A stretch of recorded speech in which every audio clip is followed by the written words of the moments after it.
In Tanzania, the government has suspended the online operations of a leading newspaper. This after it released advertising clips featuring the president and referencing recent abductions and killings of dissidents. The Citizen, one of the most influential English language papers, said its online publications had been suspended for 30 days by the Tanzania Communications Regulatory Authority. One of the clips released online earlier this week by The Citizen showed President Samia Suluhu Hassan watching news clips of dissidents and victims of state repression. We want to show you that video in full so you can make up your own mind.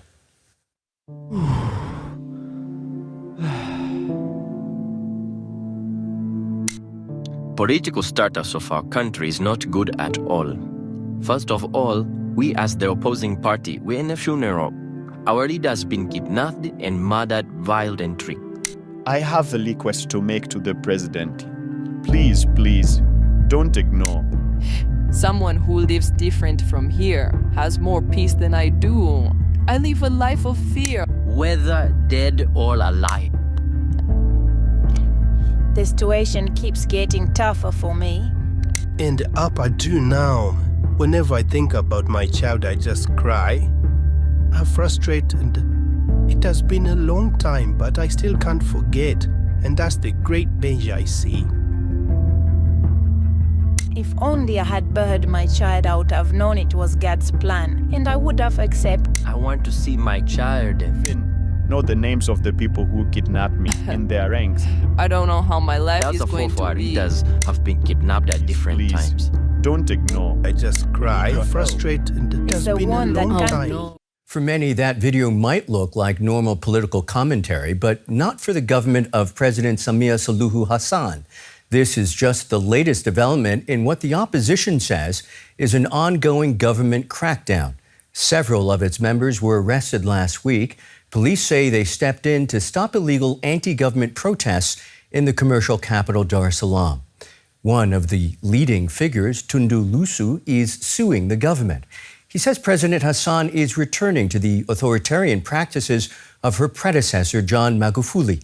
In 2021, when she took office, there was initial hope in political and human rights circles that her government would bring more openness and democracy. The moment police jump into action. The opposition says this is the latest example of the government's crackdown on dissent, and they accuse the security forces of kidnapping and killing their members. One leading opposition figure says the pattern of repression goes back years. He plans to sue the government after evidence emerged that he says proves officials colluded with the telecoms company in a plot to kill him. What was done to me is an act of terrorism. The attack on me has deeply hurt me because I was left disabled for life. I cannot wear any shoes other than the type I am wearing now. I cannot walk properly. I walk with a bullet in my back. My body is full of metal. In 2017, unknown gunmen shot Lissu 16 times. He survived and went into exile. He's now returned to the country and campaigned in the upcoming local elections. This just after another opposition leader was abducted and found dead in early September. President Hassan has called for an investigation into the killing. Many in Tanzania have little faith. On the line now is Tanzanian opposition figure Tundu Lissu, who joins us from Dar es Salaam. Tundu Lissu, it's a pleasure to have you. Thank you so much for having me, Michael. I want to start by asking you to take us back to the 7th of September 2017, just moments after you realized you might be under attack. What went through your mind? Michael, I did not even have time to think because the gunmen had been following me from Parliament to my residence. I didn't know they were after my life. I thought they were just ordinary police officers who had arrested me 8 times in the previous year. So I did not have any clue about the fact that I was about to be attacked. And when they came out of their vehicle with automatic rifles, I simply did not have the time to think about what was going on. It was just pandemonium and gunfire and all that terrible noise. So I didn't really have time to think. Why are you pursuing legal action against the Tanzanian government and Tigo, the telecommunications company, of course? In other words, what do you hope to get out of this, both for yourself and the country? We have not started the legal proceedings as yet. What I have done is to instruct my lawyers in London to explore the possibilities of legal action in British courts or in American or European courts. And this is based on the recent revelations in the British courts that Tigo and its parent company, Millicom, had provided the government of Tanzania with live data or location and my electronic data, which enabled the government and its gunmen to track me down from Parliament to my residence and try and kill me. So if my lawyers decide that we are going to go to court in Europe or in North America, as I wish, the intention would be not only to get justice for myself, but also to get to the bottom of the assassination attempt. We would like to know who did what, who demanded that I be tracked electronically by Millicom and its Tanzanian subsidiary, on whose instructions, who provided the information from Tigo, who got the information, who passed it on to the gunmen. We want to get to the bottom of this. And the reason is that for the past 7 years, the government of Tanzania has refused, consistently and vehemently refused to investigate the matter. And therefore, if we are to get to the bottom of it, we must get it. We will have to get it through the use of British or American courts. Why don't you believe you can get justice through that evidence in Tanzanian courts? In Tanzania, it is simply impossible.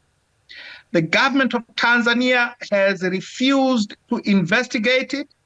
The Tanzanian courts, to use the same testimony that was given in British courts, Tanzanian courts are not independent. They are under the thumb of the executive, of the president, who appoints all the judges. And Tanzanian courts are incapable of dealing with this matter because of that, because they lack the necessary independence to deal with a major case involving a major opposition figure like this particular case.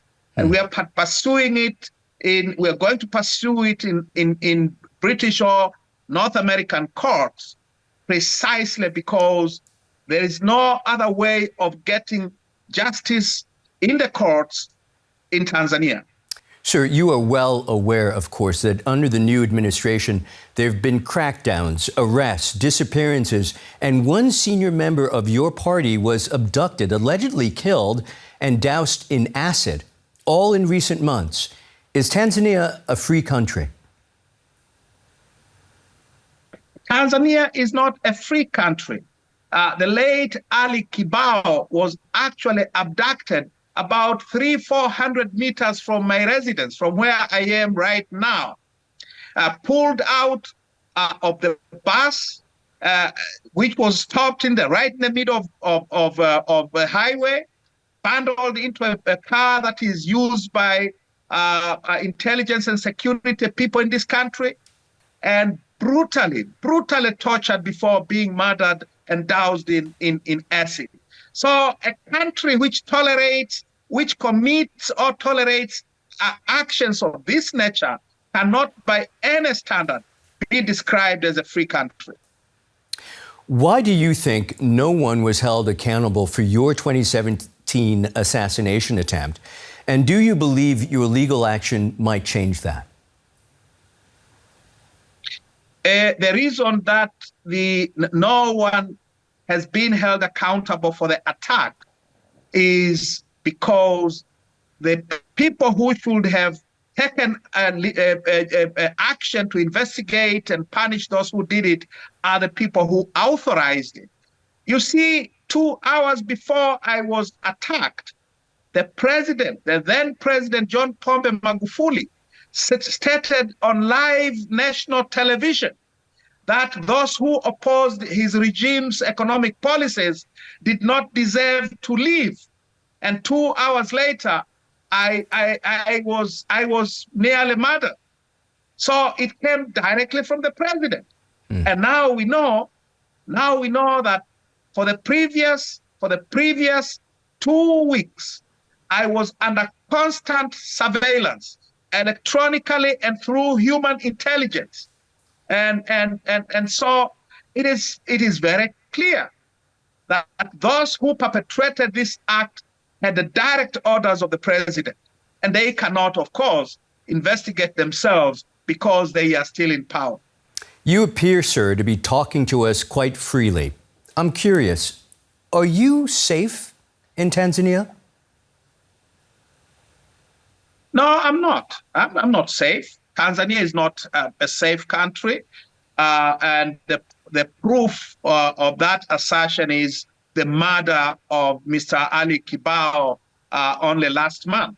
And yet you chose to go back to and yet you chose to go back to Tanzania, and you are still there now.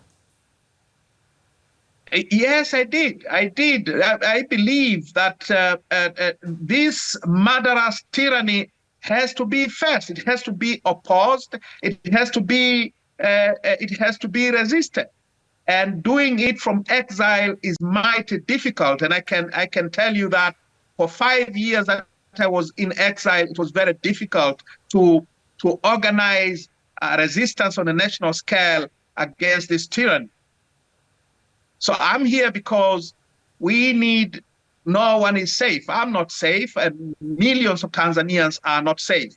And precisely because of that, we have to organize resistance in order to deal with this tyranny.